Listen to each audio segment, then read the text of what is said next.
guys, welcome back to the channel.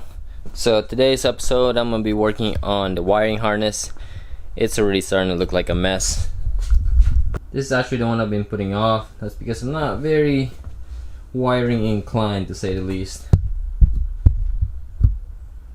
Now I took everything out of the old Silverado, so this is pretty much a complete harness, and I think I marked everything correctly, so it should be as easy as, I made it as easy as possible for myself.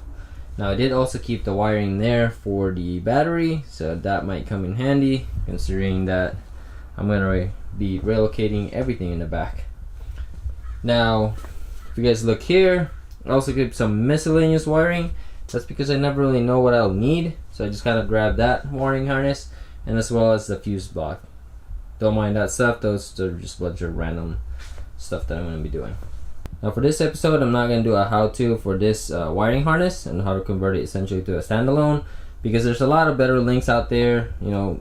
Google it, YouTube it, whatever it might be. There's a lot of information out there, and they're going to be able to describe it a lot better than I can, considering it's the first time I've ever done this one.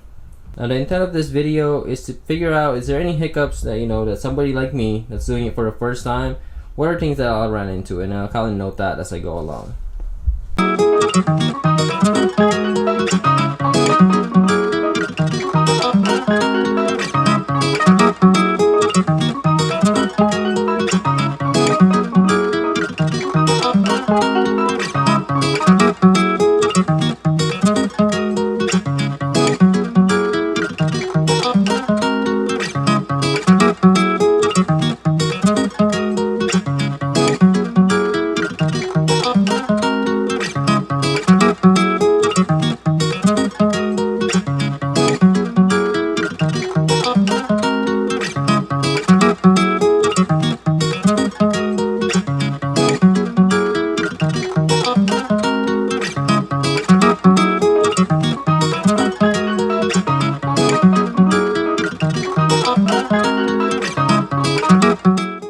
So here's the mid-progress. Separate all the wires that's gonna go, and that is surprisingly a lot of wires. I mean, if you look at the diagram here, all those yellows are gonna go away, so it's quite a bit. Alright, so I decided to relocate just to give me a little bit more space. Hopefully this works out well. Gone ahead and take all the wirings from the pinout, and then all I'm gonna do is take them all out over here.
Alright guys, here it is.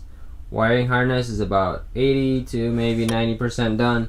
I still need a fuse block right here. I didn't buy one, so gotta wait for that. I did take out all those wires and whatever trash thing right there. So let's walk you guys through. These are going to be going to the ECU like that. These wires that you see right here are going to be input and outputs that I haven't really quite figured out where to go to, but for the time being I know I'm going to need them to connect to the car. Now going here, and this is your fuse block. Basically kind of goes over your O2 sensor, injectors, as well as I believe it was the coil packs. Yeah, coil packs. Okay, so those are all it. Then it just kind of goes into the rest of the wiring here.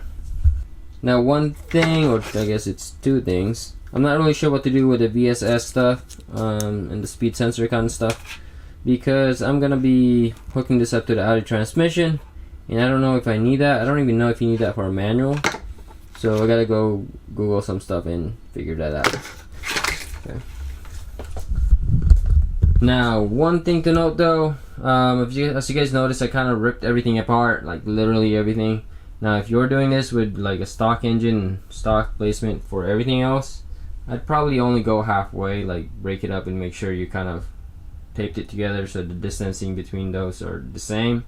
But because I'm going with a custom setup where, you know, things are 100% relocated, like the intake has been flipped around 180 degrees, my coil pack is now on the bottom and all that stuff, for me it was beneficial to cut everything off like this and then kind of reorganize it once it's fully connected to the engine.